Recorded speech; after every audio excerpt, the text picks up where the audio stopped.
pergunta, assim, por causa da história do Makers, eu me aproximei muito da história de educação, né? Que é uma coisa que também, há muitos anos, de alguma maneira, eu estou muito inserido. E quando se começou lá, quando eu comecei a discutir lá atrás, isso há 20 anos atrás, se deveríamos ou não colocar programação nas escolas, que agora está na moda, a pergunta que eu me fazia era, por quê? Para que colocar a programação? Essa é a resposta que eu queria ter. Porque botar porque está na moda não é o que faz sentido para mim. Então, por que eu estou falando disso? Fazer um paralelo com história. Por que a gente ensina, e eu fui correr atrás, por que a gente ensina inglês nas escolas? Por que a gente ensina história nas escolas? História nas escolas. E eu descobri, na minha pesquisa, e que o motivo pelo qual eu ensinava não fazia mais sentido para os dias de hoje. Você já chegou a olhar para isso? Por que se ensina história nas escolas? Você sabe o porquê ou não? E na tua opinião, por que se deveria ensinar história nas escolas? Eu não acho que você seja capaz de ter uma compreensão da sociedade em que você vive se você não sabe como que a gente chegou até aqui. Uhum. Você não tem consciência real dos problemas da sociedade em que você vive se você não compreende como que esses problemas se formaram. A questão de racismo estrutural, por exemplo, está diretamente ligado ao fato de que por 3/4 da nossa história fomos um país escravagista. Uhum. Então, a única maneira... Cava, eu sempre vou voltar para a questão da democracia, que é a minha grande aflição, que é a minha grande... Uma democracia precisa de bons cidadãos. E o bom cidadão é alguém que seja capaz de ter uma reflexão a respeito da sociedade em que ele vive. Isso não quer dizer que as pessoas vão concordar, não, porque elas vão discordar, isso é absolutamente dado. Isso é bom. Não, isso é excelente. Isso é excelente porque isso gera discussão, porque isso gera debate. Que é isso que eu estou falando. Hoje um dos grandes problemas é esse, é ter matado a discussão. É isso. E eu concordo inteiramente com você nesse aspecto. Se você não tem um ensino de história, você não é capaz de chegar você não consegue ser um cidadão pleno. Se você não entende como que a gente veio parar aqui. Uma das eu tenho 3 filhos. Uma de 20, está na faculdade agora, e o Tomás e Felipe, que são do segundo casamento, que tem 10 e 11. Eu estou aflitíssimo porque a escola deles só bota programação daqui a alguns anos. Uhum. Eu vou, ano que vem, botar os 2 num curso externo. Não porque eu queira que eles sejam programadores, mas... Sim, porque isso seria formar o torneiro mecânico 2.0. Eu quero que eles entendam o que programação é. Uhum. Se por um acaso eles se entusiasmarem e quiserem se transformar em programadores, ótimo, vai lá, vai fazer. Pedro, eles vão usar isso em qualquer que seja a Para você área compreender o mundo como funciona, você aí. precisa entender como é que código funciona. Isso é literácia básica de um cidadão hoje. Uhum. Entendeu? Mas eu não queria nem entrar na programação, tá? Eu só falei isso porque isso é uma preocupação como pai. Sabe? Perfeito. Mas você sabe por que se ensina história hoje ou não? Não sei. Você sabe que uma das minhas aflições é que quando eu comecei a conversar com os professores, eles nunca tinham feito essa reflexão. Por que você ensina geografia? Por que você ensina história? As respostas eram sempre sem nenhuma profundidade. Ensino porque é importante. Por que é importante? Qual é o objetivo? Sabe, o que me incomodava muito não era nem as respostas serem o que eu esperava escutar. Assim, essas pessoas nunca pararam para pensar por que ela ensinava história, ou matemática, ou geografia, ou ciência. E eu descobri que boa parte dos países ensina história para ter, como é que se diz? Para você ser patriota. E isso explica por que a história nos países é ensinada com datas, com decorebas, com heróis.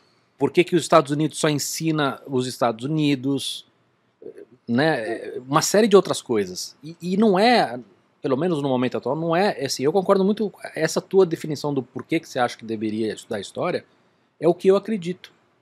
Que é assim, pra gente não cometer os mesmos erros. Pra gente aprender que as coisas têm consequências, enfim, são coisas na linha do que você descreveu. E isso me incomoda profundamente, entendeu? E você sabe que em inglês, você está falando de programação, em inglês é a mesma coisa, porque eu descobri, pode ser que não seja a única leitura, tá? Mas eu descobri que no Brasil se ensina inglês nas escolas porque era a maneira com a qual você entendia a cultura de outros países. Porque na época que isso começou, o entendimento de cultura está feito de livros.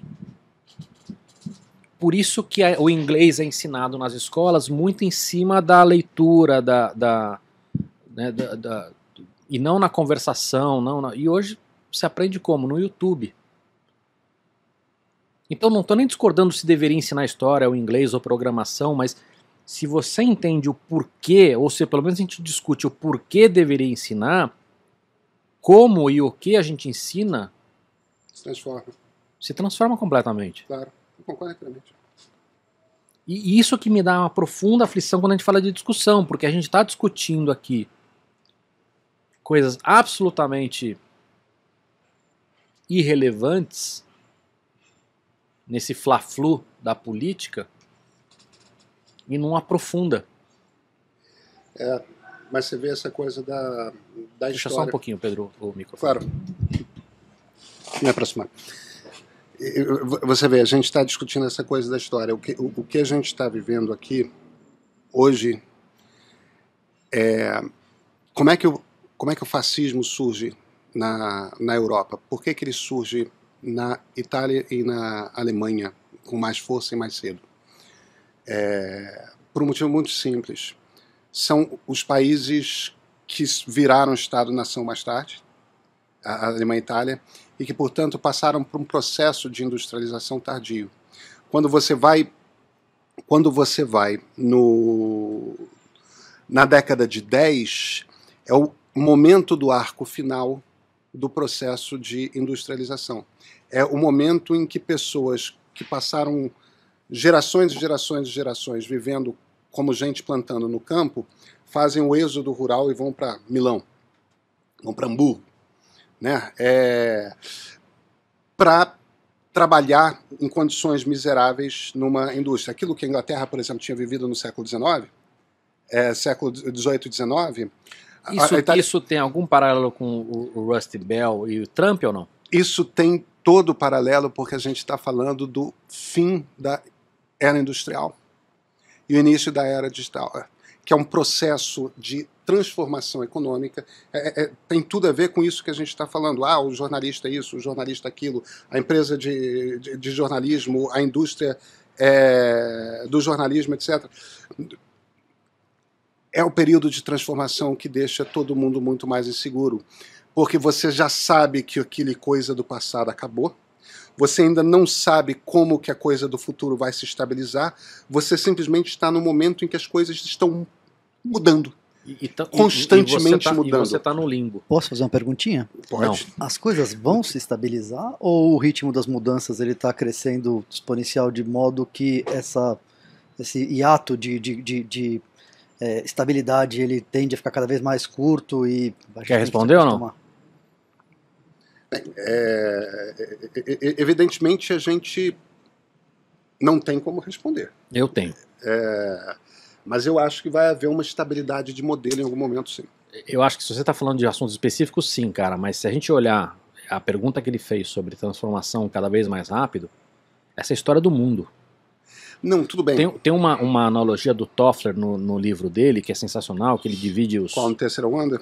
Acho que é no Third Wave, E ele pega os últimos 50 mil anos do ser humano, bota em bloquinhos de 62 anos. Ele escreveu nos anos 70, né? Início dos anos 70. Isso é assim, quando você olha ele, quando você olha Schumpeter, em 1800 o cara fala de ondas de inovação, esses caras sim eram o Leonardo da Vinci. É Karl Marx que tem a sacada de que são mudanças de tecnologia que provocam revoluções.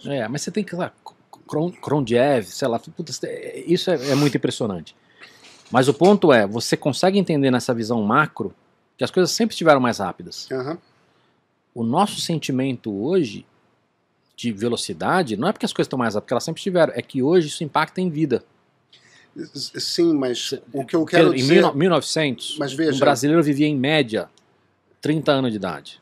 Cavalo, E as grandes transformações duravam 60 anos. a gente viveu um mundo que era essencialmente um mundo... A gente chegou à idade adulta no mundo que era essencialmente o mundo no qual nossos pais tinham vivido. Ah, tudo bem, a televisão era colorida, tá? Mas não era um mundo tão diferente assim dos nossos pais. E, embora tenha havido transformação em relação ao tempo dos nossos avós para ali, se você entende cinema e você entende rádio, você entende o que é uma televisão. Não é um choque, entendeu? É claro que vai ter um tipo de mudança, impacto no mundo quando você tem aquele troço dentro de casa. É claro que vai ter. Mas, tipo, um cara da geração dos nossos avós não chega na nossa geração dos anos 80, entendeu? Final de infância, início da adolescência, ali, anos 80. Não vai chegar ali e vai estar completamente desorientado. E, no entanto, se você pega um avô nosso, que ia entender perfeitamente o mundo em que nós vivemos a nossa infância, bota ele para viver o mundo da infância da geração dos nossos filhos, bicho, tem uma analogia completamente desorientado. Tem uma analogia que eu não sei quem fez, Pedro, que o cara fala assim, se você pega uma pessoa de 1000 anos atrás e traz para 200 anos atrás, óbvio que mudou muita coisa, mas o cara ia conseguir viver. Pega um cara de 200 anos atrás e bota hoje, a realidade é tão diferente que esse cara ia se sentir num outro planeta. Ele não saberia... Ele não teria noção de uma profissão. Ou então ia virar um cara cult pra cacete, fazendo martelos, ou aventais de couro, ou troço assim, ia fazer uma fortuna. Ia fazer mais merchan que o mendigo transão. Isso. Mas o ponto aqui é que talvez a estabilidade seja a adaptação à mudança constante. Perfeito, porque a única constante é a mudança. É isso, mas quando você Entendi. já está num mundo em que é sempre assim, talvez fique tudo bem. Perfeito. Entendeu? Porque você já é um bicho adaptado. Nós não somos. Não, perfeito. Mas assim, e isso hoje, a gente trabalha muito isso nas empresas. Por exemplo, a gente não fala de você aprender um mundo novo, a gente fala de lifelong learning, né, de aprendizado contínuo. Então, esta mudança para você ter esta adaptação já faz parte desta realidade. Mas as coisas estão mudando num ritmo cada vez mais rápido. Só que aí, para a maioria das pessoas, você vê o que é o sujeito que o pai, o avô, o bisavô, o trisavô, o tetravô sempre trabalharam na mesma fazenda. E de repente esse sujeito é arrancado daquela fazenda porque ela não dá mais dinheiro, não tem mais dinheiro para sustentar aquele cara. Então ele tem que ir para Milão, onde ele vai morar num cortiço com a família dele. Ele, a mulher e 6 filhos. Vão morar num lugar de 40 metros quadrados, em que o banheiro é compartilhado e é no meio da sala, e a cama é tudo... É uma vida muito diferente da vida que ele levava no campo. Ele trabalha todo dia até a exaustão e nunca tem dinheiro suficiente para... ele pode até conseguir trazer comida para casa todo dia, mas se um filho tiver uma doença um pouco mais complicada, esse filho vai morrer, porque ele não vai ter como, não tem uma teia de proteção social. É aquele ambiente de insegurança máxima, de uma desesperança e de você ter sido, no meio disso tudo, arrancado por completo do ambiente que era tão familiar para você que você tinha a expectativa de que você ia viver naquele mundo pelo resto da sua vida, porque pai, avô... Bicho, filho de operário hoje é neto, bisneto de operário. Entendeu? E um operário nos anos 70, 80 no ABCD era perfeitamente capaz de ter uma geladeira, de ter uma televisão a cores, de ter um Fusca Voyage na garagem. Quer dizer, a gente está falando de uma vida dentro da classe média. E de repente esse troço desaparece por completo. Esse tipo de ambiente cria uma coisa que a gente chama de crise do liberalismo.